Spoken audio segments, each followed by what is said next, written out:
Selamat datang di Rekap Manhwa kali ini. Dalam video ini, kita akan menelusuri jalan cerita manhwa yang penuh konflik dan kejutan. Tanpa berbasa-basi lagi, mari kita mulai saja alur ceritanya. Sebelum itu, jangan lupa klik tombol subscribe dan nyalakan notifikasinya serta jangan lupa like, share dan komen. Melihat minuman kesukaannya terpampang di depan mata, Charles sama sekali tidak kuasa menolak niat baik Ash. Tanpa ragu, Charles membiarkan Ash masuk. Ash menyukai sifat pria tua yang begitu mudah ditebak itu. Sementara di belahan dunia lain, Lily tampak mengalami mimpi buruk dalam tidurnya, di mana ia dipaksa bekerja tanpa henti oleh Ash. Kembali ke Ash yang akhirnya berhasil memasuki kediaman Charles. Meski bangunannya besar, interiornya tidak terlihat mewah, justru gelap dan agak kumuh. Bau alkohol yang kuat menyengat dari segala penjuru. Charles sudah tergolong seorang pecandu, suatu kondisi yang tidak baik untuk usianya yang telah lanjut. Charles menyiapkan 2 cangkir untuk mereka. Ia sendiri tidak ingat kapan terakhir kali minum bersama orang lain. Meski rumahnya menyedihkan, ia tetap membersihkan gelas-gelas itu sebagai bentuk penghormatan terhadap alkohol, sehingga Ash tak perlu khawatir dengan kebersihannya. Charles mengambil sebotol alkohol mewah. Ia tahu itu bukan minuman sembarangan, melainkan Imperial Whiskey dari kerajaan yang sangat terkenal dan berharga. Lambang kerajaan pada botol menjadi tanda bahwa alkohol ini diproduksi khusus sejak upacara penobatan kaisar, menjadikannya minuman yang sangat mahal dan berkualitas tinggi. Mereka menuangkan minuman dan bersulang. Dalam hati, Ash berharap pria tua ini tidak mengamuk secara membabi buta lagi. Raut wajah Charles berubah senang dan puas, rasa Imperial Whiskey memang tiada tanding. Mereka pun mengobrol sebentar sebelum Ash berniat mengutarakan maksud kedatangannya. Namun Charles menolak mendengarnya, suasana baik ini tidak boleh dirusak dengan membahas urusan tertentu. Ash lantas meminta kudapan untuk menemani alkohol. Charles terdiam sejenak menatapnya, membuat Ash penasaran dengan apa yang ada di dalam pikiran pria tua itu. Tiba-tiba, Charles menyodorkan sekantong buah dan menyuruh Ash mengambilnya. Itu adalah buah kering yang dipetik Charles sendiri dari kebunnya, satu-satunya makanan yang bisa ia tawarkan sebagai kudapan. Ia kemudian menunjuk ke arah jendela, ke arah sebuah kebun kecil di belakang kastil. Ash menoleh untuk melihatnya.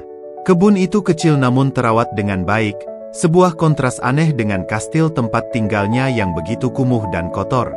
Ash berterima kasih dan mencoba memakan buah itu, namun secara refleks memuntahkannya kembali karena rasa pahitnya yang menyiksa lidah. Charles menggerutu, menganggap tindakan Ash tidak sopan. Charles pun mencicipinya, seolah ingin membuktikannya kepada Ash. Namun Charles sendiri juga memuntahkannya. Ash merasa kesal dipermainkan oleh pria tua itu. Charles mengakui buah itu memang terasa menjijikkan. Ia tanpa ragu menghadiahkan semua buah itu kepada Ash, yang semakin kesal menerima barang yang bahkan si pemberi sendiri tidak mau memakannya. Charles merasa itu hal wajar, buat apa memberi hadiah yang bisa ia nikmati sendiri sejak awal. Ash hanya bisa terdiam menyaksikan tingkah pria tua yang semakin menjadi-jadi itu. Sebenarnya, tanah Crossroads sangat subur dan ideal untuk bercocok tanam, tidak hanya untuk buah tetapi juga sayuran. Ash memprotes, jika memang demikian, mengapa buah ini bisa terasa sangat menjijikkan? Ekspresi Charles berubah sendu, menyembunyikan secuil penyesalan. Ia menjelaskan sejak monster sering menyerang daerah itu, mereka tidak hanya membunuh manusia, tapi mayat-mayat monster juga mengotori tanah. Seluruh tanah menjadi terkontaminasi, menyebabkan tanaman tidak subur dan mati. Pohon-pohon yang dahulu hijau kini hanya tinggal batang kering. Itulah alasan utama mengapa tidak ada lahan pertanian di sekitar Crossroads. Ash bingung, jika memang begitu, mengapa Charles tidak menyerah saja pada kebun kecilnya? Pak tua Charles menyeruput alkoholnya sekali lagi sebelum bersedia bercerita. Cerita yang ia pendam adalah sebuah penyesalan, dan kebun itulah yang menjadi simbol penyesalan dalam hidupnya. Penyesalan itu begitu dalam, hingga rasa mabuk akibat alkohol tidak mampu meredamnya. Ash menuangkan lagi alkohol untuk Charles sambil kembali ingin membicarakan niatnya. Awalnya Charles masih menolak mendengar. Namun karena situasi yang mendesak, Ash tidak punya pilihan lain. Ia tidak peduli jika Charles akan mengusirnya, asalkan dapat menyampaikan keinginannya. Ia menceritakan tentang invasi besar-besaran monster zirah hidup, tembok benteng yang hancur, dan tentara yang gugur. Semua hal itu membuat posisinya sangat terdesak. Setelah mencari bantuan kemana-mana tanpa hasil, Ia memohon Charles meminjamkan pasukannya untuk melindungi umat manusia. Mendengar itu, Charles membantah pernah memimpin pasukan manapun. Itu adalah sebuah kebohongan mengingat Aider pernah memberi informasi tersebut. Namun Charles kembali menjelaskan bahwa pasukan yang dimaksud Aider adalah kawan-kawan yang menemani Charles dalam suka dan duka di medan perang. Saat Charles memutuskan meletakkan senjata dan melepaskan jabatannya sebagai penguasa kota, kawan-kawannya juga melakukan hal serupa. Mereka semua telah pensiun. Ash tetap memohon agar Charles memanggil mereka kembali, tetapi Charles menolak dengan alasan wilayah itu tidak layak lagi dipertahankan. Charles malah menyarankan Ash untuk membantu warga mengungsi daripada mempertahankan garis depan yang sudah tidak berguna. Ash tidak menyangka keturunan keluarga Charles yang dari generasi ke generasi mempertahankan benteng ini bisa berkata seperti itu. Charles tiba-tiba balik bertanya, penasaran dengan alasan Ash datang ke tempat terkutuk ini. Menurutnya, seluruh wilayah selatan sudah sekarat, tidak ada masa depan di sana. Tanah yang tidak subur tidak memungkinkan wilayah berkembang, hanya sekadar bertahan hidup. Dengan ekspresi sangat serius, Charles memperingatkan Ash untuk segera pergi dan tidak membuang-buang waktunya lagi di wilayah ini. Sore harinya, Ash keluar dari kediaman Charles. Lucas telah menunggunya di depan dengan membawa kuda. Lucas berharap negosiasi berhasil, tetapi Ash segera menyangkal. Meski gagal, Ash menunjukkan buah pemberian Charles kepada Lucas. Ash berniat akan terus datang, yakin bisa membuka hati Charles dengan sering menemaninya minum. Ia teringat penyesalan Charles dan bertanya kepada Lucas, namun Lucas tidak tahu-menahu. Untuk saat ini, mereka akan fokus memperbaiki tembok benteng dan mempersiapkan kebutuhan perang untuk menghadapi gelombang invasi berikutnya. Ash berjanji kepada dirinya sendiri tidak akan meninggalkan garis pertahanan seperti Charles. Ia akan membunuh semua monster dengan segenap kemampuannya. Sistem panel muncul, memberitahukan jumlah monster pada invasi kali ini mencapai 3.251 ekor, ditambah 3 bos monster. Sebuah jumlah fantastis yang mampu menghancurkan sebuah negara jika mereka gagal mempertahankan gelombang serangan tersebut. Keesokan paginya, Ash mengunjungi tembok benteng untuk memantau perkembangan perbaikannya. Tampak olehnya pedang raksasa itu telah berhasil dipindahkan. Kini, para tukang batu akan mulai membersihkan puing-puing dan segera memulai proses perbaikan. Ash mengusulkan untuk menyebarkan puing-puing pedang tersebut di depan tembok benteng. Ia yakin itu akan menjadi barikade yang efektif untuk memperlambat laju monster. Perangkap darurat itu dirasa sangat cocok untuk menghadapi hama yang akan segera datang. Ash ingin mengetahui berapa lama waktu yang diperlukan tukang batu untuk memperbaiki tembok ini, menyadari bahwa kerusakannya jauh lebih parah dari perkiraan awalnya. Setelah melakukan perhitungan matang, tukang batu menyimpulkan tembok batu memerlukan 10 hari untuk diperbaiki secara sempurna. Ash mulai berpikir lagi, mengingat waktu yang mereka miliki hanyalah seminggu sebelum gelombang invasi dimulai. Tembok benteng Crossroad adalah salah satu mahakarya kerajaan Everblack, dan Ash sadar mereka tidak bisa memperbaikinya hanya dengan menggunakan batu dan kayu biasa. Ash berjanji akan membantu menyediakan tenaga kerja dan material tambahan, dengan syarat tukang batu harus menyelesaikan pekerjaannya dalam 7 hari. Saat para tukang batu hendak memprotes, Ash menolak mendengarkan alasan apapun dan mengintimidasi mereka yang tidak berdaya. Dalam hatinya, Ash tahu permintaan ini tidak masuk akal, tetapi ia sendiri tidak memiliki pilihan lain. Ia teringat tikus seukuran anjing yang mereka temui saat eksplorasi, akan menyerang dengan jumlah lebih dari 3.000 ekor. Mereka sangat membutuhkan tembok itu sekarang. Baginya, tidak ada alternatif lain. Ash menyemangati ketua Serikat Pandai Batu untuk berusaha sekuat tenaga, dengan janji akan mengingat jasanya dan memberikan hadiah yang besar. Ketua Serikat Pandai Batu tampak pasrah dan akan melakukan yang terbaik. Ash juga menyemangati para pekerja lainnya dengan pidato-pidato singkat yang menyentuh hati, sementara Ketua Serikat Pandai Batu terlihat mulai menyesali kesepakatan yang mereka terima. Hari demi hari berlalu. Ash menghabiskan waktunya dengan mengawasi progres perbaikan tembok di siang hari dan menemani Charles minum-minum pada malam harinya. Tidak ada obrolan berat atau percakapan penting di antara mereka hanya berbagi minuman layaknya dua orang teman. Sementara itu, para pekerja berusaha keras memulihkan garis pertahanan, meski disertai keluhan sepanjang hari. Ash sendiri juga terlihat tidak baik-baik saja, Ia muntah berkali-kali akibat mencoba mengimbangi minumannya dengan Pak Tua pemabuk itu. Setelah 3 hari menemaninya dalam keheningan, Pak Tua itu akhirnya mulai berbicara. Rasa ingin tahunya timbul apakah Ash pernah memiliki orang yang dicintai. Pertanyaan mendadak itu membuat Ash sangat terkejut. Pertanyaan itu terdengar seperti seseorang yang ingin menyatakan cinta. Melihat ekspresi bingung Ash, Charles menyimpulkan Ash adalah seorang jomblo akut yang mendedikasikan seluruh jiwa dan raganya hanya untuk monster. Ash mengingat kembali kehidupannya dari kecil hingga sekarang, menyadari bahwa memang sejak dulu ia tidak memiliki siapa-siapa. Tidak ada yang mencintainya, dan ia sendiri juga tidak pernah mencintai siapapun. Ia selalu bertahan hidup dalam kesendirian. Pikiran itu berlanjut hingga saat ia memulai karir streamingnya dan mulai mendapat banyak penggemar. Namun, mengingat para penontonnya yang kebanyakan adalah omom mesum yang mengaku sayang padanya, para donatur botak yang hanya ingin melihatnya menari, hingga bocah-bocah yang selalu mengejeknya saat gagal menyelesaikan misi, Ash akhirnya menyadari sebuah kenyataan pahit, tidak ada yang benar-benar mencintainya. Mereka hanyalah orang-orang tidak jelas yang menyukainya demi kepentingan tertentu. Dengan perasaan tertekan, Ash akhirnya mengakui keadaan itu. Charles dapat merasakan betapa kelam masa lalu yang tersimpan. Ash yang kesal tidak ingin mendengar ejekan dari pria tua yang hidupnya hanya dihabiskan untuk mabuk-mabukan di kastilnya. Hal itu membuat Charles tertawa puas. Pak tua itu mulai bercerita. Dahulu, ia memiliki orang yang sangat dicintainya, yaitu istrinya. Hingga saat ini, tidak ada sehari pun yang ia lalui tanpa mengenangnya. Istrinya adalah wanita cantik, baik hati, dan pengertian, yang menjadi idaman banyak pria. Sayangnya, wanita itu telah meninggal 3 tahun yang lalu. Kematiannya sangat tragis, terjadi di kebun yang pernah ditunjukkannya pada Ash, dicabik-cabik oleh monster sampai-sampai Charles harus menguburkannya dengan peti mati kosong. Kejadian mengerikan itu menjadi trauma mendalam yang terus disimpannya dalam hati. Charles teringat hal serupa juga terjadi pada ayah dan kakeknya, seolah itu adalah kutukan khusus bagi para penguasa kota. Kutukan itu adalah suatu momen di mana seseorang harus memilih untuk menyelamatkan penduduk kota atau orang yang dicintainya.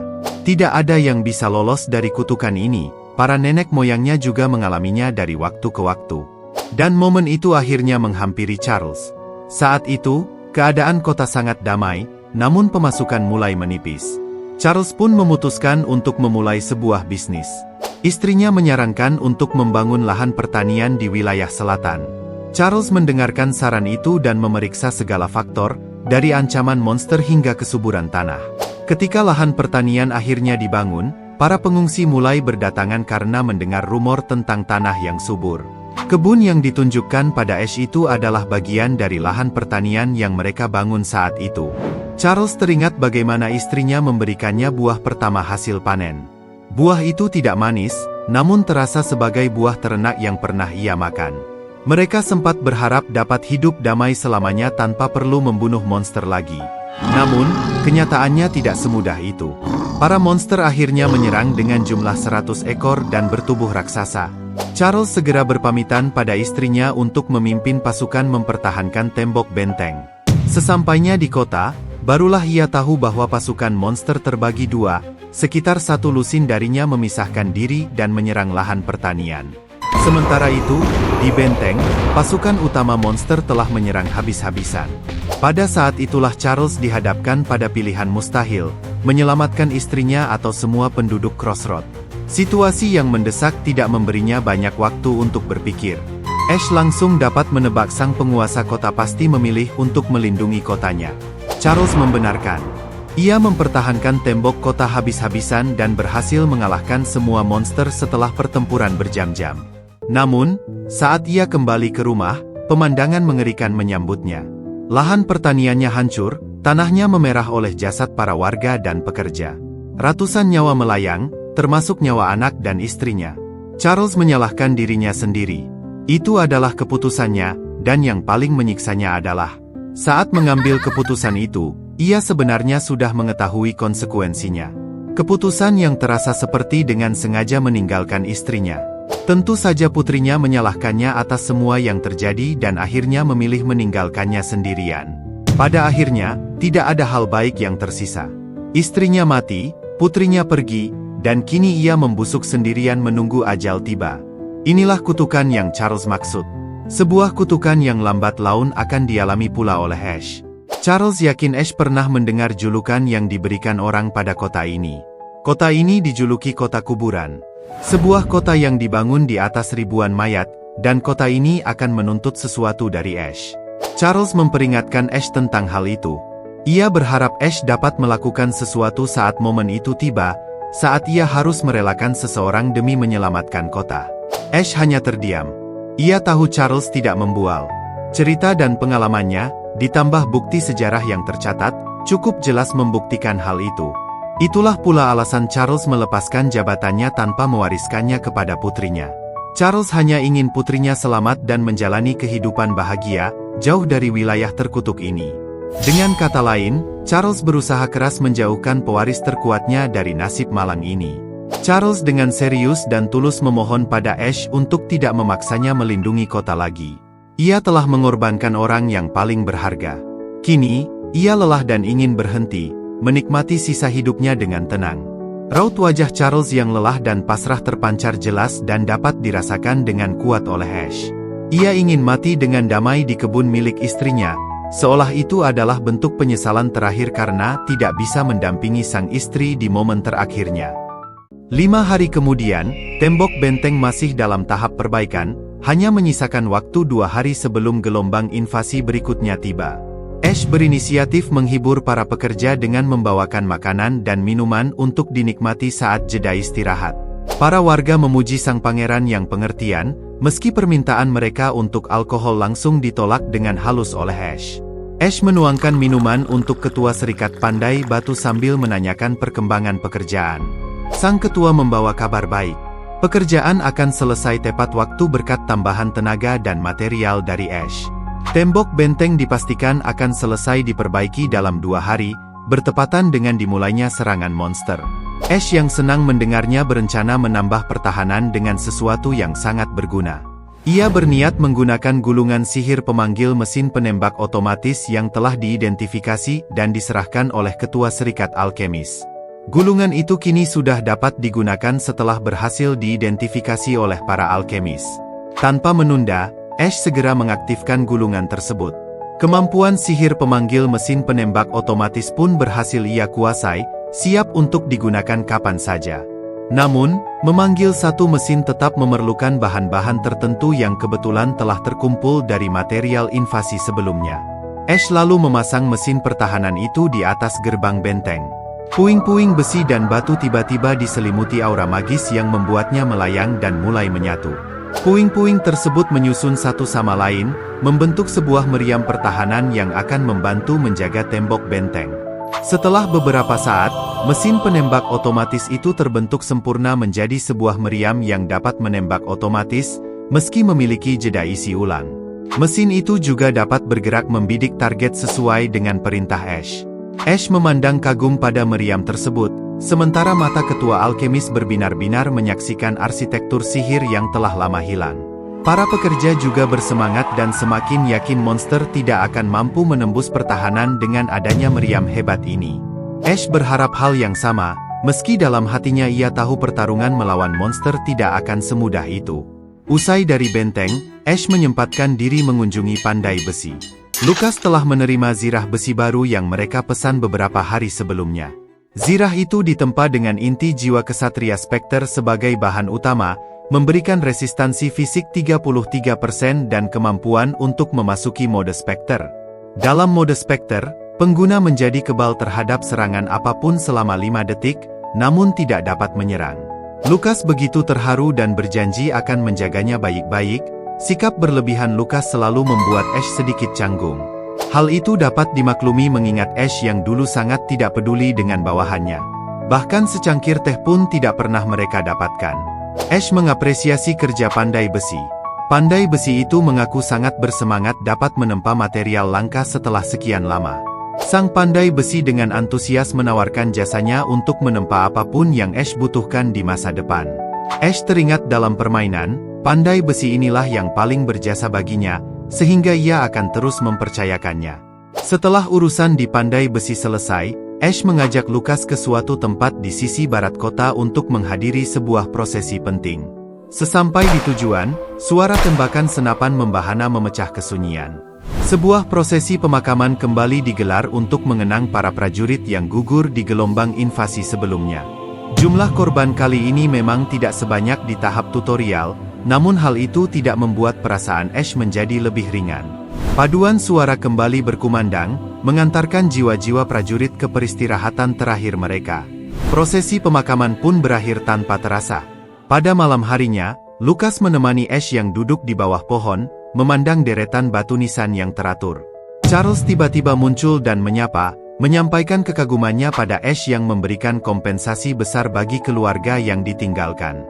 Charles mengingatkan Ash bahwa di tempat seperti ini, nyawa manusia sering dianggap tidak berharga, bagai debu yang diterbangkan angin. Ash merasa bingung dengan maksud dan kedatangan Charles di pemakaman pada larut malam seperti ini. Charles ingin mengabarkan bahwa ia telah berhasil mengumpulkan rekan-rekan lamanya dan mereka bersedia kembali membela kota. Ash terkejut sejenak mendengar kabar baik yang tak terduga itu. Kegembiraan dan semangat langsung memenuhi dirinya, menjadikan ini berita terbaik dalam seminggu terakhir. Charles meragukan kemampuan pasukannya yang sudah tua, namun ia tetap menyerahkan komando mereka kepada Ash. Ash berterima kasih kepada Charles, yang justru merasa bahwa ucapan itu seharusnya ditujukan kepada pasukannya, bukan dirinya.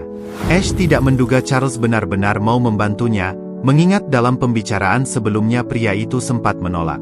Di bawah gemerlap lampu kota malam hari, mantan penguasa itu menitipkan amanah untuk menjaga kota dengan baik kepada Ash.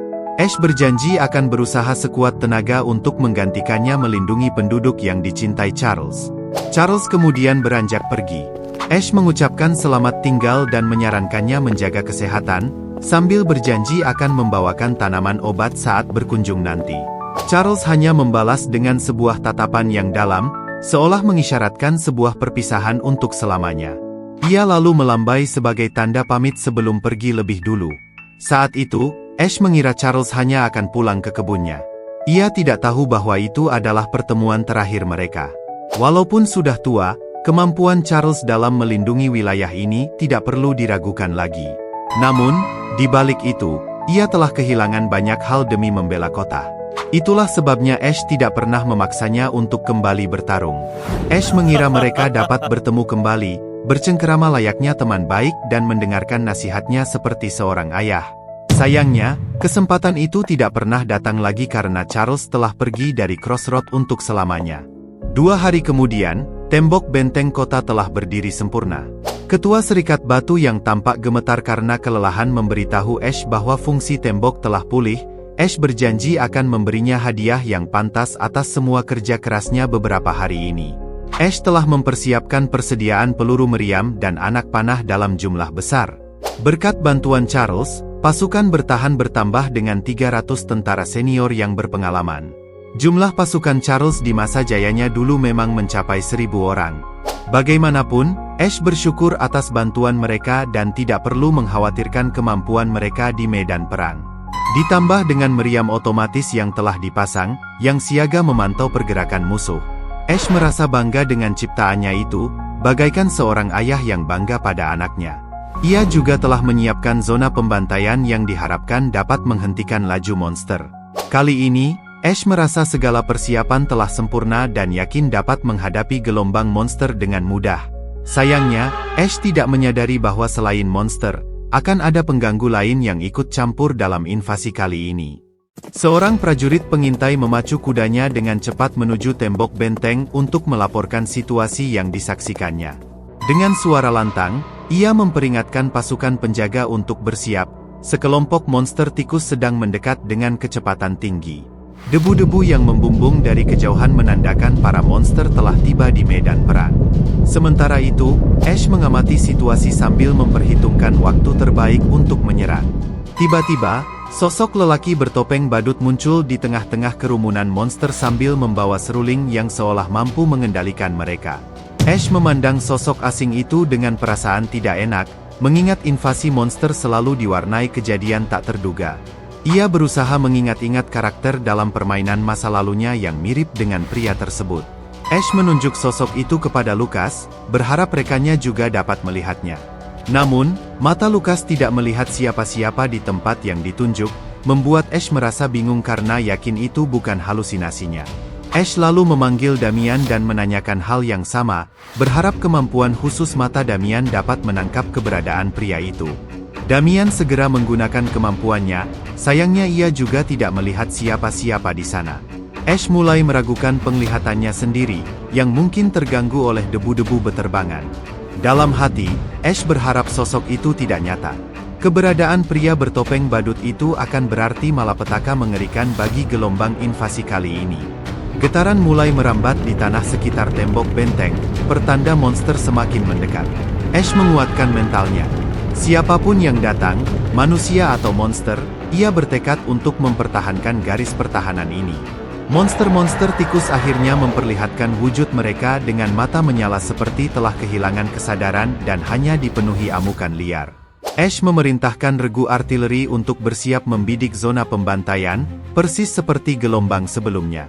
Dentuman meriam menggema keras, menandai pertempuran untuk mempertahankan kelangsungan umat manusia kembali dimulai. Peluru-peluru meriam melesat di udara menuju gerombolan monster tikus yang tampak tidak sempat bereaksi. Ledakan-ledakan besar menghantam dengan ganas, secara drastis mengurangi jumlah monster tikus.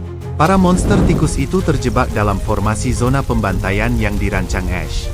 Poin pembunuhan meningkat cepat membuktikan keefektifan strategi brilian Ash yang bekerja dengan baik. Dugaan Ash terbukti, bahkan satu tebasan biasa cukup untuk mengalahkan tikus-tikus itu. Keunggulan jumlah mereka berhasil diimbangi dengan tembakan meriam yang tepat. 30 menit pertempuran berlalu. Jumlah tikus menyusut signifikan, hampir 1000 pasukan monster berhasil dikalahkan. Situasi yang berlangsung lancar ini memberi harapan untuk mengatasi gelombang invasi dengan sukses. Sayangnya, perang selalu menyimpan variabel tak terduga. Monster-monster tikus mulai memanjat dinding penghalang zona pembantaian. Ash yang mengamati dengan teropongnya tercengang melihat perilaku tidak biasa para monster itu. Tikus-tikus yang masih hidup terlihat menggunakan mayat rekan-rekan mereka sebagai pijakan untuk mencapai puncak tembok kayu. Kaki-kaki penahan tembok kayu akhirnya runtuh satu persatu, tidak mampu menahan tumpukan mayat monster yang semakin berat. Ash tidak menyangka hal itu bisa terjadi. Dengan tersebarnya monster, formasi zona pembantaian menjadi tidak efektif. Rencana itu pun hancur total. Ash gagal memperkirakan pertahanannya bisa runtuh secepat ini, memaksanya mencari cara lain. Ash segera mengganti posisi tembakan unit artileri dengan regu balista. Mereka masih mengandalkan jebakan batu runcing yang dibuat dari puing-puing pedang sebelumnya. Namun, Ash kembali melewatkan satu hal. Kebebasan bergerak membuat monster-monster yang tersisa menjadi lebih lincah menghindari tembakan. Para prajurit kewalahan. Banyak tembakan mereka yang meleset, menjadikan situasi peperangan semakin membahayakan. Ash merasa kesal. Rencananya satu persatu mulai berantakan dan ia harus segera menemukan strategi pengganti. Kelalaiannya dalam memperhitungkan kecepatan tikus terungkap, sementara jumlah mereka yang masih besar terasa mustahil dihadapi langsung di tembok benteng. Tiba-tiba unit meriam otomatis mulai mendeteksi pergerakan monster dan membidik tikus yang paling mendekati tembok. Beberapa tembakan dilancarkan sekaligus dengan kecepatan dan akurasi yang jauh melebihi meriam biasa. Ledakan hijau yang sangat besar melumat sekelompok tikus secara instan, membuat Ash kagum menyaksikan ciptaannya sendiri menjadi penyelamat di saat situasi genting seperti ini. Ash hampir tidak dapat menyembunyikan kekagumannya pada meriam kesayangannya. Namun, ia sadar sehebat apapun meriam itu, ia tidak dapat mempertahankan benteng ini sendirian. Apalagi, meriamnya memasuki fase pengisian ulang dan tidak dapat digunakan terus-menerus. Jumlah monster masih terlampau banyak, memaksa Ash mempertimbangkan untuk mundur lebih cepat dari perkiraan. Jebakan puing pedang berhasil memperlambat laju monster, tetapi hanya masalah waktu sebelum mereka mencapai tembok benteng. Pertempuran jarak dekat menjadi satu-satunya pilihan, yang pasti akan menimbulkan banyak korban jiwa mengingat jumlah musuh yang tidak seimbang. Tiba-tiba, sebuah ledakan besar mengguncang mengenai barisan monster yang menerjang. Serangan itu disusul rentetan ledakan lain yang menghabisi monster-monster yang mendekat secara membabi buta. Ash terkejut, bertanya-tanya dari mana asal serangan akurat itu dan siapa yang melakukannya. Ternyata, Serangan itu berasal dari pasukan artileri yang dilatih oleh tentara senior pimpinan Charles. Bimbingan mereka menghasilkan tembakan yang tepat sasaran. Ash merasa sangat bersyukur, bantuan yang datang jauh melebihi ekspektasinya. Para tentara senior dengan sabar membimbing junior mereka langkah demi langkah, meningkatkan efisiensi tempur secara signifikan. Salah seorang senior menganjurkan untuk terus menembak, karena meski meleset, tembakan itu tetap memberi semangat bagi pasukan lain. Pemimpin tentara senior meyakinkan Ash untuk tidak khawatir dan berjanji akan melindungi serta membimbing para prajurit. Senyum percaya diri mengembang di wajah Ash, mencerminkan keyakinannya yang penuh pada para prajuritnya. Berkat bantuan tentara senior, pertahanan di tembok benteng kembali lancar. Dentuman meriam kembali bergema, kali ini dengan efektivitas dan akurasi yang lebih tinggi dari sebelumnya. Di sisi lain, Lucas memimpin pasukan di sayap kiri dengan arahan-arahan yang akurat demi meningkatkan efektivitas mereka. Meski pengetahuan taktik perang Ash sangat terbatas, Lucas selalu mampu menangkap keinginannya dan menerjemahkannya menjadi perintah yang tepat. Sungguh karakter utama yang dapat diandalkan, pikir Ash dalam hati. Hingga saat ini, Ash tetap memandang Lucas sebagai tokoh utama dunia ini, sementara dirinya hanyalah karakter pendukung yang terlahir untuk menyelesaikan misi dan akan pergi setelah tugasnya usai. Sementara itu, Damian terlihat membidik musuh dengan busurnya. Kemampuan matanya selalu aktif, memastikan setiap anak panah yang dilepaskan tidak pernah meleset dari sasaran. Satu panah melesat, satu nyawa melayang, begitulah julukan yang disematkan para prajurit kepada Damian. Namun, kecepatan tembakan Damian tetap terbatas, menjadikannya kurang efektif dalam pertempuran skala besar seperti ini. Pergerakan monster masih lebih cepat daripada kecepatannya membidik. Meski demikian, Ash merasa puas dengan kinerjanya. Ia bersyukur memiliki karakter dengan kemampuan curang seperti Damian di sisinya. Hal serupa dilakukan oleh Lily, ia tetap setia mengawasi penggunaan artefak selama pertempuran berlangsung. Memastikan artefak sihir gravitasi digunakan secara bergantian tanpa jeda, upaya yang sangat membantu untuk memperlambat gerakan tikus-tikus yang lincah. Lily menoleh ke arah Ash dengan ekspresi penuh antusiasme. Ia memberikan acungan jempol yang seolah menandakan keinginannya untuk pensiun setelah peperangan ini usai. Ash yang memahami maksudnya segera memalingkan muka, dalam hati memohon maaf kepada Lily harus terus bekerja untuknya tanpa henti. Pandangan Ash kemudian beralih kepada anggota terakhir, Jupiter. Berbeda dengan yang lain, Jupiter justru terlihat berbaring di ranjang darurat untuk prajurit terluka. Bukan karena terluka, melainkan untuk bersantai menikmati hari cerah sambil meneguk alkohol dingin dan menghisap cerutu kesukaannya. Amarah Ash langsung memuncak menyaksikan kelakuan santainya itu.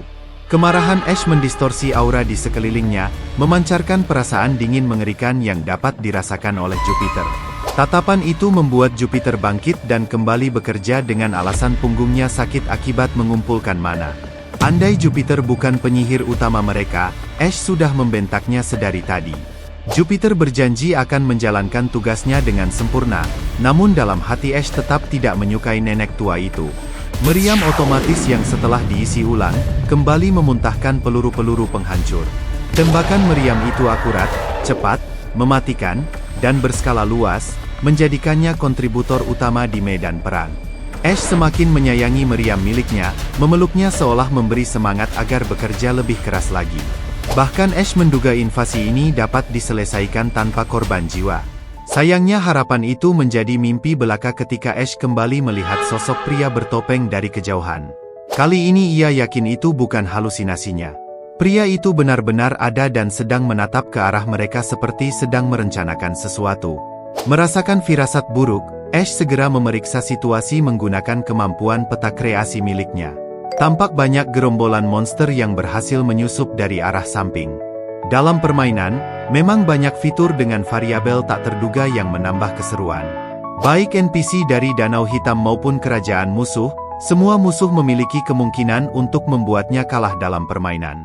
Masalahnya, ini baru gelombang kedua invasi. Mustahil ancaman seperti itu datang kecuali ada yang mengacau. Ash segera menyuruh Damian melihat ke arah pria bertopeng tersebut, berharap kali ini Damian benar-benar dapat melihatnya. Ternyata benar.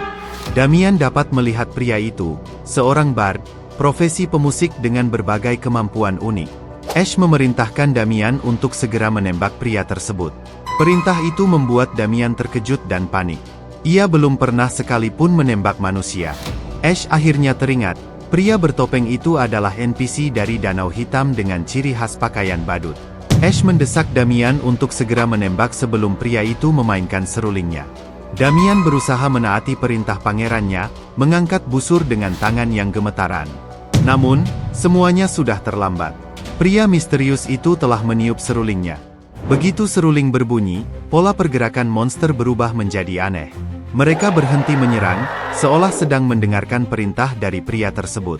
Dan beberapa saat kemudian, tikus-tikus itu berkumpul di satu titik, menyerang secara serentak ke arah pintu masuk tembok benteng. Ash panik bukan main. Tembok benteng baru saja diperbaiki. Jika tikus-tikus menyerang secara bersamaan seperti itu, tembok benteng akan hancur dan bos yang muncul nanti dapat menerobos dengan mudah. Ash segera memerintahkan unit artileri untuk mengarahkan semua tembakan meriam dan balista ke titik laju monster. Para prajurit segera melaksanakan perintah Ash dengan sempurna. Suara khas meriam kembali menggema di medan tempur. Sayangnya, tembakan itu tidak efektif karena pergerakan monster yang sudah terorganisir. Tikus-tikus itu mulai menyerang dengan cakar dan gigi tajam mereka. Anehnya, serangan itu dilancarkan kepada tembok benteng kota yang keras, justru melukai dan membunuh mereka sendiri. Ash terkejut dengan kebrutalan yang lebih mirip serangan bunuh diri itu. Ia bingung apa maksud di balik semua ini. Monster lainnya juga tidak segan menabrakkan kepala ke tembok, berkorban untuk sesuatu yang belum diketahuinya dengan jelas. Para prajurit juga merasakan sifat para monster yang semakin liar, seakan mereka menjadi gila setelah mendengar seruling tadi. Tikus-tikus beramai-ramai menabrakkan diri ke dinding, yang bikin Ash bingung adalah alasan di balik serangan bunuh diri tersebut. Ash yakin ada sesuatu yang mereka incar. Sesuatu yang penting yang terlewatkan olehnya. Dan benar saja, Ash baru teringat bahwa ada celah kecil yang belum sempat diperbaiki saat perbaikan tembok kemarin. Dan para tikus sengaja menyerang titik itu untuk menghancurkan benteng dari luar. Mereka menggunakan cakar untuk membengkokkan besi di balik dinding beton. Gigi-gigi kuat mereka digunakan untuk menghancurkan tembok batu. Untuk kesekian kalinya, Ash gagal memperkirakan kejadian ini. Pada momen itu, Ash kembali melihat pria berpakaian badut itu berdiri di kejauhan, menatapnya. Seolah-olah sedang menertawakan dirinya yang tidak berdaya. Terima kasih telah menyaksikan hingga akhir. Jangan lupa dukung channel ini dengan like, share, dan subscribe agar tidak ketinggalan rekap selanjutnya.